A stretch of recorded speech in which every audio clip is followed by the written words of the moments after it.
दोस्तों अस्सलाम वालेकुम। उम्मीद है आप लोग खैरियत से होंगे। मैं doctor Syed Iqbal Ibrahim Houston America से आपसे मुखातिब हूँ। आज का हमारा टॉपिक है डिप्रेशन। वैसे तो ये हर एज ग्रुप के लोगों में दिखाई देता है, लेकिन अगर हम अपने इर्द गिर्द नज़र दौड़ाएं तो ये मालूम होता है कि आजकल हमारे नौजवानों की एक बड़ी तादाद इस मर्ज में मुब्तला है और ख़वातीन की तादाद मर्द हजरात के मुकाबले में दुगनी है। आज इस वीडियो में हम बात करेंगे कि डिप्रेशन की अहम अलामात कौन सी होती हैं, वो क्या वजूहात या कॉजेज़ हैं जो डिप्रेशन का बायस बनते हैं और आप किन तरीक़ों पर अमल करके डिप्रेशन से बच सकते हैं। दोस्तों, ये एक बहुत ही कॉमन ज़हनी और नफ्सियाती बीमारी है, लेकिन अफसोस कि इसके इलाज पर कोई तवज्जो नहीं दी जाती, बल्कि हमारे लोगों में इसके मुतालिक एक मनफी रवैया दिखाई देता है। लोग इसको बीमारी नहीं समझते और इस डर के मारे इलाज नहीं करवाते कि अगर लोगों को पता चल गया तो वो कहेंगे कि ये एक जहनी बीमार है। दूसरों को तो छोड़ें, अपने घर वाले भी इस बीमारी को बीमारी नहीं समझते और चंद तकलीफ दे जुमले जो सुनने को मिलते हैं वो ये हैं, अरे भाई ये तो नाटक या ड्रामा कर रहा है, और इस तरह अपनी जिम्मेदारियों से फरार हासिल करना चाहता है। सब कुछ तो है, किस चीज़ की कमी है, फिर उदास क्यों? अब बेचारा वो शख्स जो मरीज है क्या जवाब देगा, क्योंकि ये बीमारी तो खुद उसके अपने कंट्रोल में भी नहीं है। यहाँ मेरी नज़र में जो बड़ा मसला है वो ये है कि मरीज को खुद भी नहीं पता कि ये जो अलामात मुझ में मौजूद हैं वो डिप्रेशन या उदासी के मर्ज में होती हैं, और यही हाल घर और फैमिली के लोगों का है। हालांकि हर फैमिली में चंद होशियार लोग ज़रूर होते हैं जो ये ज़रूर समझ जाते हैं कि ये लड़की या लड़का नॉर्मल बिहेव नहीं कर रहा, लेकिन इस बात से डरते हैं कि उस पर जहनी बीमारी की एक मोहर लग जाएगी। याद रखें, नॉर्मल ज़िंदगी की उदासी और डिप्रेशन की उदासी में बहुत फ़र्क है, और इस बात को समझना आपके लिए बहुत ज़रूरी है। ज़िंदगी में होने वाले उतार चढ़ाव, अप्स एंड डाउन्स हमारी ज़िंदगी का एक नॉर्मल हिस्सा है। कभी कोई बात आपको उदास कर देती है तो कुछ देर के बाद कोई अच्छी बात या किसी तफरीह की वजह से ये उदासी ख़त्म हो जाती है और आपका मूड अच्छा हो जाता है, और इस तरह ज़िंदगी का ये साइकिल चलता रहता है।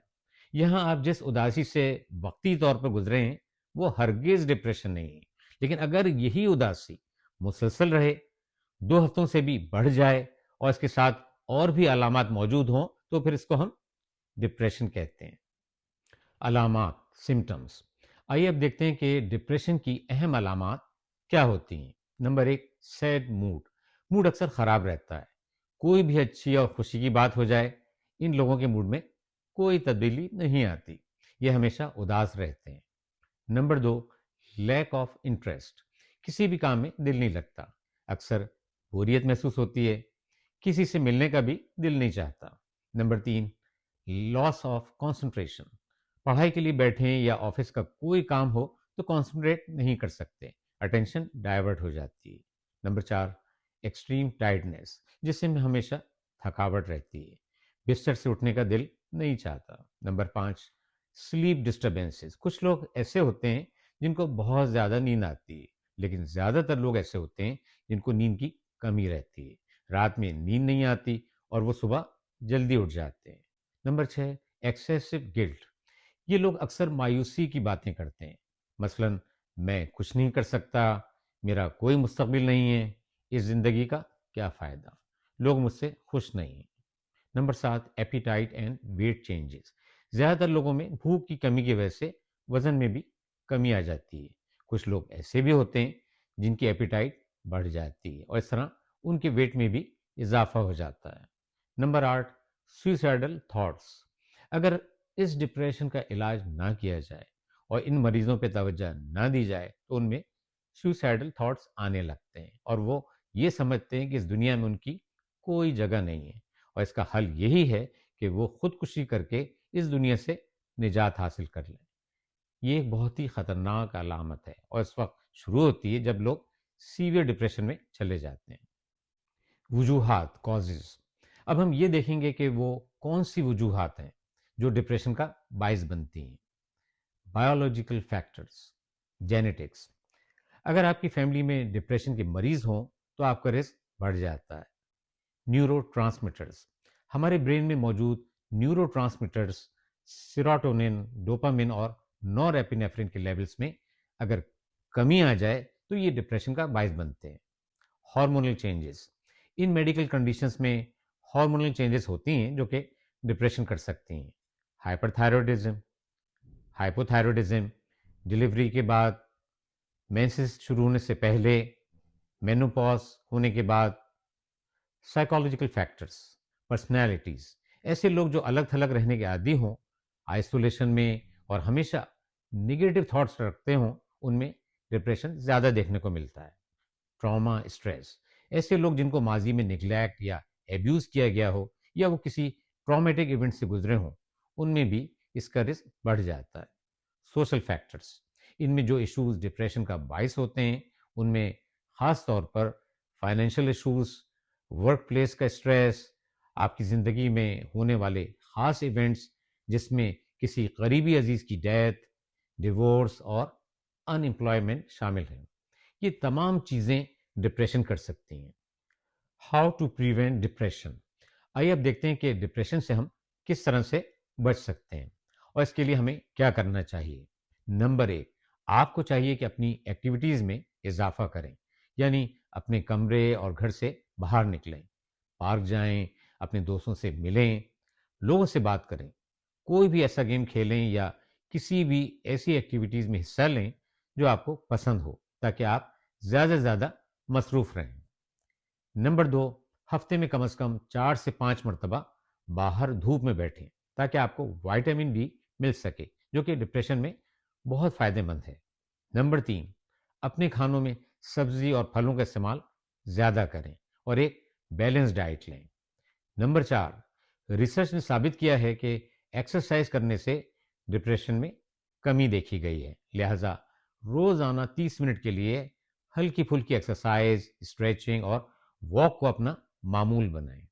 नंबर 5, कोशिश करें कि रात में 7 से 8 घंटे की नींद ज़रूर पूरी करें, ताकि आपका दिमाग पुरसुकून रहे। नंबर 6, ओवर थिंकिंग ना करें, यानी एक बात के बारे में बार बार सोचने से गुरेज करें और अपने आप को किसी और तरफ मशगूल करें।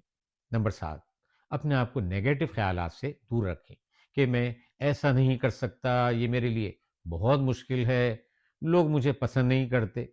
इन ख्यालात को अपने दिलो दिमाग से निकाल दें और पूरी कोशिश करें कि हर चीज़ के मुताल्लिक सिर्फ और सिर्फ पॉजिटिव होकर सोचें। नंबर 8, घर का कोई काम, अपनी स्टडीज़ का कोई प्रोजेक्ट हो, आपके ऑफिस से मुताल्लिक कोई भी काम हो, उसको अपने ऊपर हावी करके परेशान ना हो, बल्कि उसको मैनेज करने की कोशिश करें और ये देखें कि किस चीज़ की प्रायोरिटी ज़्यादा है, किस चीज़ की अहमियत ज़्यादा है और इस तरह अपने वक्त को डिवाइड करके उसको आराम के साथ मुकम्मल करें। यहाँ जिन बातों का मैंने जिक्र किया है उन पर कम से कम 1 महीने तक ज़रूर अमल करके देखें।